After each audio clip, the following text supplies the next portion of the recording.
اس دفعہ کا بجٹ اور خاص طور پہ یہ جو پچھلے 3 سال سے جو پی ڈی ایم کی حکومت جو کہ پاکستانی عوام پہ مسلط کی گئی، اس نے تو تمام ریکارڈ توڑ دیے ہیں۔ اگر آپ یہ دیکھیں کہ جب سے عمران خان کی حکومت کا تختہ الٹا گیا، اس وقت جو معاشی وہ تھے، معاشی جو فگرز تھے وہ کیا تھے اور اب کیا ہے۔ 6.2% پہ گرو کرنے والی اکانومی کو پہلے ہی سال یہ نیگیٹو میں لے گئے، اس کے بعد دوسرے سال میں انہیں 2.2 کی گروتھ دکھائی جی ڈی پی کی، پھر 2007 کی دکھائی تیسرے سال۔ بنیادی طور پہ ایک تو یہ جو اس سال خاص طور پہ دکھائی گئی ہے، وہ تو سراسر جتنے بھی اپنے معاشی جو شرح نمو ہے، اگر آپ دیکھیں تو کس طرح سے اگر جو آپ کے بنیادی ڈرائیورز ہوتے ہیں، اکنامک ڈرائیورز ہوتے ہیں، اور خاص طور پہ پاکستان کے کانٹیکس میں جہاں ایگریکلچر ایک بہت اہم کنٹریبیوٹر ہے اس ملک کی جی ڈی پی میں، وہ نیگیٹو پہ آیا ہے، یا بہت ہی اس کی 0.6%، یعنی بالکل ہی جو خاص مین آپ کی جو فصلیں ہیں وہ ساری نیچے گئی ہیں، اور جانی بھی تھیں۔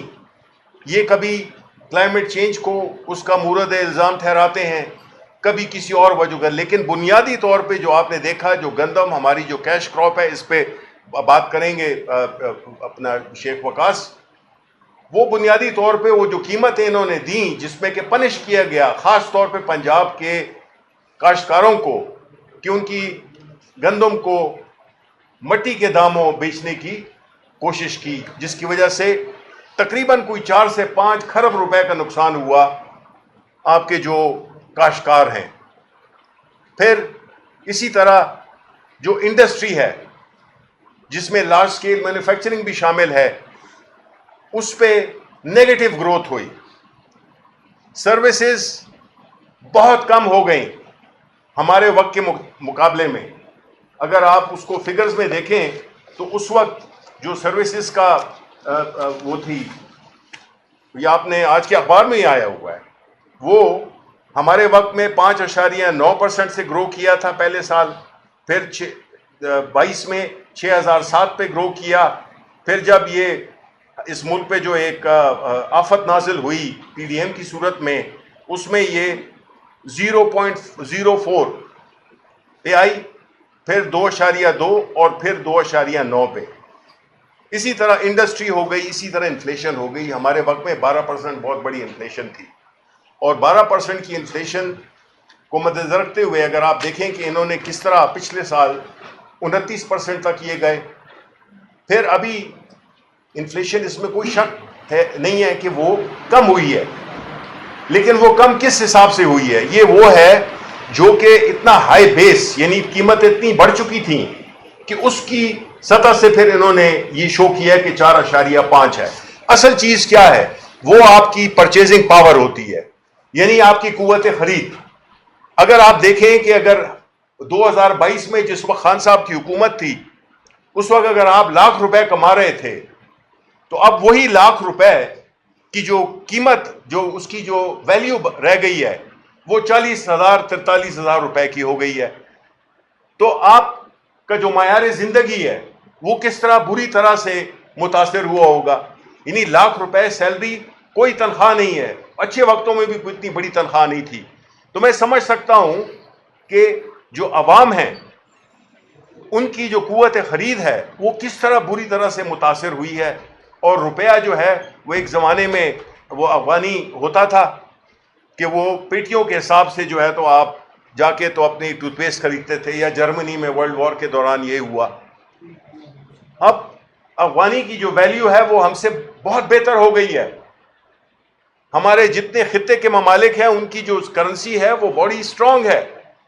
ایک ہم ہیں جو کہ زوال پذیر ہیں، اور خاص طور پہ ان لوگوں کے ہاتھوں جو کہ اقتدار میں آئے سازش کے ذریعے۔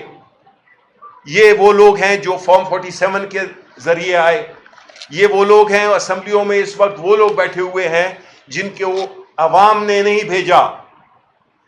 یہ وہ لوگ ہیں جو کہ جس طرح کے بجٹ میں انہوں نے فجنگ کی ہے, جو کہ 60,000 ووٹ لینے والے کے ساتھ ایک لگا کے 1,60,000 کر دیتے تھے, اسی طرح انہوں نے اس جو معاشی بجٹ میں جو اہداف ہیں ان کو مینیپولیٹ کیا ہے کہ فائنانس منسٹر کی یہاں پہ کسی ایک انگریزی اخبار کی سرخی لگی ہوئی ہے کہ لوگوں نے اس کو جو اس کی شرح نمو کی جو فگرز تھے اس کو چیلنج کیا گیا, تو اس نے کہا کہ جی کوئی کمیٹی بنا لیتے ہیں کہ یہ واقعی صحیح فگرز ہیں. اس سے ظاہر ہوتا ہے کہ کتنا اعتماد ہے اور کتنا لوگ ان پہ ٹرسٹ کتنا کرتے ہیں.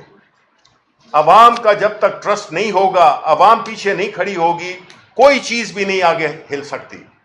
لیکن یہاں پہ عوام کو بری طرح سے مس گائیڈ کیا جاتا ہے, غلط خبریں پھیلائی جاتی ہیں, سب دکھا رہے ہیں کہ جی ملک میں دودھ اور شہد کی نہریں بہہ رہی ہیں, جبکہ ایک عام آدمی اس سے آپ اگر پوچھیں تو اس کی بری حالت ہے, وہ اخراجات پورے نہیں کر سکتا. آپ دیکھیں اس سال جو قربانی ہوئی ہے, قربانی ہمارا ایک مذہبی فرض ہے, اس قربانی کے لیے جو آپ کے پاس فیکٹس اینڈ فگرز ہیں کہ وہ کتنے کم لوگ ہیں جنہوں نے کہ قربانی نہیں کی. 21-22 میں 95 سوری یہ تو پاورٹی کا ہے, یہاں پہ کوئی بھی آپ فگرز لے لیں تو وہ ہیں کہ جو قربانی ہے وہ اکثر لوگ نہیں کر سکے, 30% لوگ. تو اس سے اندازہ کر لیں کہ ایک مذہبی ریکوائرمنٹ وہ بھی ہم پوری نہیں کر سکے. پھر اسی طرح اگر آپ یہ دیکھیں کہ پاکستان میں غربت کتنی بڑی ہے, وہ فگرز آپ کے سامنے ہیں, کوئی نئی بات نہیں ہے. لیکن بات جو میں یہ ہم جو یہ کہنا چاہتے ہیں وہ یہ ہے کہ یہ جو بیٹھے ہوئے ہیں جو کہ سوٹ شوٹ پہنتے ہیں $5,000 کے اور پتہ نہیں کتنے کروڑوں کی گھڑیاں پہن کے پھرتے ہیں, یہ تو ہمارا مذاق اڑاتے ہیں. یہ وہ لوگ ہیں جنہوں نے کہ اس ملک کے لوگوں کا خون چوسا ہے, اور پھر یہ ایک ایسا بجٹ دیتے ہیں جس میں کہ انہوں نے ایک مراد یافتہ طبقے کو اس دفعہ بھی جو وہ دی ہیں 5 کھرب روپے کی سیل ایگزمپشنز دی ہیں, جس میں سیلز ٹیکس بھی ہے, جس میں اور ہے مختلف یہ بہانے بنا دیتے ہیں کہ جی یہ را مٹیریل کے لیے, اس کے لیے, اس کے لیے. لیکن فیکٹ یہ ہے کہ 5 کھرب روپے ٹیکس یہ پورا کر نہیں سکتے ہیں. وہ اس لیے نہیں کر سکتے کیونکہ ان میں ایک تو نیت کا فطور ہے, نالائکی ہے, بدنیتی ہے, اور ابھی انہوں نے اپنے لیے جو وہ کیا ہے, بجٹ دیا ہے, اس سال کا بھی جو ہدف بڑی مشکل سے جو وہ بھی پورا نہیں ہوا. اس میں باوجود اس کے کہ 2.5 کھرب روپے اسٹیٹ بینک کے ایک ونڈ فال پروفٹ تھا وہ بھی انہوں نے شامل کیے ہیں, اس کے باوجود بھی نہیں ہوا. اس سال کیا ہوگا؟ ہر دفعہ تو اسٹیٹ بینک 2.5 کھرب کے وہ پروفٹ تو جو ہے تو نہیں دے گا. آپ اگر قرضوں کو دیکھ لیں 73 سے 76 کھرب روپے کا قرضہ ہو گیا ہے, 30 کھرب روپے انہوں نے پچھلے 3 سال میں کیے ہیں. ہمارا 85 سے 88% جو ٹیکس کلیکٹ کرتے ہیں, جو کہ آپ جیسے میرے جیسے لوگ جو کہ ٹیکس دیتے ہیں, جو سیلریڈ لوگ ہیں, جن تنخواہ دار طبقہ ہے جو جس پہ کہ جتنا بھی خون کھینچ سکیں یہ کھینچتے ہیں, اور ان کا کسی پہ بس نہیں چلتا, یا بس چلتا ہے لیکن وہ چونکہ اپنے لوگ ہیں اس لیے ان کو ایگزمپشنز دو 5 کھرب کی صورت میں. انہوں نے جو قرضے بڑھائے ہیں اس سے ہمارا جس طرح جو انٹرسٹ سروس ڈیٹ سروسنگ ہے 88% جو ہے تو ہم وہ قرض پہ دے دیتے ہیں, تو ہمارے پاس بچا کیا؟ مزید قرضہ, مزید بوجھ. وہ قرضہ جب پے کرنے کے لیے ہوگا تو آپ نے ٹیکسز آپ پہ مزید لگائیں گے جس طرح کہ ابھی بھی لگائے ہیں. دیکھیں کوئی بھی قوم جو کہ IMF کی بیساکھیوں پہ چلے یا قرضوں کی بیساکھی, چاہے وہ شخص ہو کوئی یا کوئی کمپنی ہو یا ملک ہو, اس کی نمبر 1 کوئی معاشی سوورنٹی کمپرومائز ہو جاتی ہے. جو قرض لینے کی عادت ہو, جو کبھی ادھر جائے اور کہے کہ ادھر ڈپازٹ میرے ساتھ رکھ دو, جو ایک زمانے میں یاد ہے ہمیں بھی, ہم بینکرز تھے تو لوگوں سے ڈپازٹس رکھواتے تھے ایئر اینڈ پہ کہ جی وہ بیلنس شیٹ بڑی اچھی نظر آئے. یہ وہ لوگ ہیں جو کہ صرف کشکول لے کے پھرتے ہیں اور انہی کی حکومتیں رہی ہیں.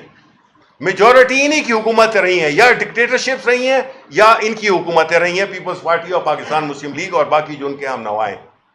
انہوں نے اس ملک کو اس حالت میں پہنچایا ہے کہ جس میں اب ہم صرف قرض کے لیے جو ہمارا سود ہے اس کے لیے ہم سارا جو ٹیکس ریونیو ہے ہمارا ادھر جاتا ہے. دیکھیں ملک اس طرح نہیں چل سکتے. ملک کی جو خارجہ پالیسی ہے وہ ہمیشہ تابع رہے گی ان لوگوں کے جو کہ ہمیں قرضے دیتے ہیں. ہم کوئی فیصلہ اپنے تئیں نہیں لے سکتے. ہم بڑی ساورینٹی کی باتیں کرتے ہیں, ہم بڑی کہ جی ہم پاکستان ایک خود مختار ملک ہے. کیسے خود مختار ہو سکتا ہے جب کہ آپ معاشی طور پہ آپ بھیک مانگ رہے ہوتے ہیں؟ یہ ہو ہی نہیں سکتا. یہ قانون نہیں ہے, یہ اصول نہیں ہے دنیا کا کہ جس کا ہاتھ نیچے ہو مانگ رہا ہو اس کی کبھی کوئی بات میں اثر ہوتا ہی نہیں ہے. لیکن انہوں نے ہماری پوری 25 کروڑ عوام کی عزت نفس کو کمپرومائز کیا ہے. انہوں نے ہمارے ملک میں جو مڈل کلاس خاص طور پہ اور غریب طبقے پہ جو ظلم ڈھائے ہیں, یہ ان کو اللہ تعالیٰ کو بھی ان کو جواب دینا پڑے گا. آخر میں یہ چاہتا ہوں کہ جو سیکریٹریٹ کے جو ملازمین ہیں یا سرکاری ملازمین ہیں جنہوں نے کہ آج اپنا احتجاج کیا, تو پورے اسلام آباد کو اور پارلیمنٹ سمیت اور یہ پورا جو ریڈ زون ہے اس کو حصار میں لے لیا گیا ہے. کوئی یہاں پہ ہمیں آنے میں کتنی مشکلات ہوئیں, آپ کو بھی ہوئی ہوں گی. اور بھائی یہ اپنے جائز ان کا پروٹیسٹ ان کا حق بنتا ہے. یعنی آپ ان کو مارتے بھی ہیں اور کہتے ہیں کہ تم روتے کیوں ہو, آپ ان کی روٹی چھین رہے ہیں اور آپ پھر کہتے ہیں کہ جی آپ احتجاج کیوں کرتے ہو. اور بھائی احتجاج کر رہے تھے نا, کوئی یہاں پہ کوئی بلوا تو نہیں کر رہے تھے. یہ وہ لوگ ہیں جو کہ تنخواہ دار طبقہ ہے, جو کہ پینشن والا طبقہ ہے. ان پہ ظلم ہو رہا ہے, ہم انہیں پوری طرح سپورٹ کرتے ہیں. اور ہمیں تو ڈر یہ ہے کہ جس طرح یہاں پہ ہم پہ پبلک آرڈر والا وہ جو بل انہوں نے پاس کیا ہے کہ وہ ان پہ نہ لگا دیں. تو جس طرح کی قانون سازی بھی ہو رہی ہے پارلیمان میں وہ بھی عوام دشمن, اور جس طرح کے بجٹ پاس کیے جا رہے ہیں وہ بھی عوام دشمن. تو اس حکومت سے اس کی بنیادی وجہ آخر پائیں کہ جب تک کہ آپ میں لیجیٹمیسی نہیں ہوگی. آپ کو پتا ہے کہ آپ بیٹھے ہوئے ہیں کس وجہ سے پارلیمان میں بیٹھے ہوئے ہیں, کس وجہ سے حکومت میں بیٹھے ہوئے ہیں. آپ کے پاس اخلاقی جواز نہیں ہے. آپ نے سب سے پہلے قانون کی حکمرانی کو کمپرومائز کیا ہے. اسی وجہ سے تو ہماری ملک میں کوئی انویسٹ نہیں کرتا. ہمارے ملک میں جو فورن ڈائریکٹ انویسٹمنٹ ہے وہ نہ ہونے کے برابر ہے, اور کوئی کیوں کرے گا. پاکستانی نہیں کر رہے, پاکستانی باہر جا رہے ہیں, اپنا سرمایہ بھی لے کے جا رہے ہیں. تو ہم تو اس ملک کو مزید کھوکھلا کر رہے ہیں. کتنے لوگ پاورٹی لائن میں, آدھی اس ملک کا آدھی پاپولیشن وہ غربت کے اس پہ 45%, وہ غربت کی لکیر کے نیچے چلا گیا ہے.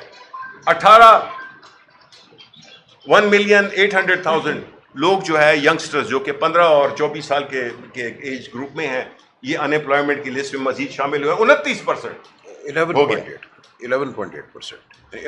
ملین 11.8 ملین کروڑ سے اوپر. تو یہ 29% لوگ ہیں جو کہ جاب جنہوں نے اپنی وہ کی ہے, لوز کی ہے, یا ان کے پاس جاب نہیں ہے. اب ایسا لیتھل کمبینیشن جس میں کہ نوجوان بغیر کسی روزگار کے, بغیر کسی مستقبل کے ان ظالموں کے ہاتھ میں آئے, تو توقع کیا کی جا سکتی ہے. سیاسی عدم استحکام, عمران خان جیل میں, ان کی بیوی بشرا بی بی جیل میں ناکردہ گناہوں کی سزا میں. اس لیے کیوں ڈرتے ہیں بھائی؟ خوف کیا ہے؟ ایک سیاسی لیڈر ہے, اس کو آپ نے بلا سیاسی مقدمات میں پھنسا کر اور آپ نے اس کو جیل میں رکھا ہوا ہے. عدالتوں میں کیس نہیں لگتے. 26ویں ترمیم میں آپ نے کر کیے, بالکل عدالتوں کو آپ نے ریڈنڈنٹ کر دیا ہے. تو یہ ملک کیسے چلے گا؟ یہاں پہ انصاف کون دے گا؟ عوام کو کون دے گا؟ سیاست دانوں کو کون دے گا؟ اس ملک میں تو صرف انہیں کو ہی ملتا ہے جو کہ اس ملک کو لوٹتے ہیں. ہم نے تو یہ دیکھا ہے کہ جن لوگوں نے اس ملک کو لوٹا ہے ان کو بٹھا دیا گیا ہے, اور وہی مزوں میں ہیں, ان کے خاندان بھی مزوں میں ہیں, ان کی اگلی پشتیں بھی مزے میں ہیں.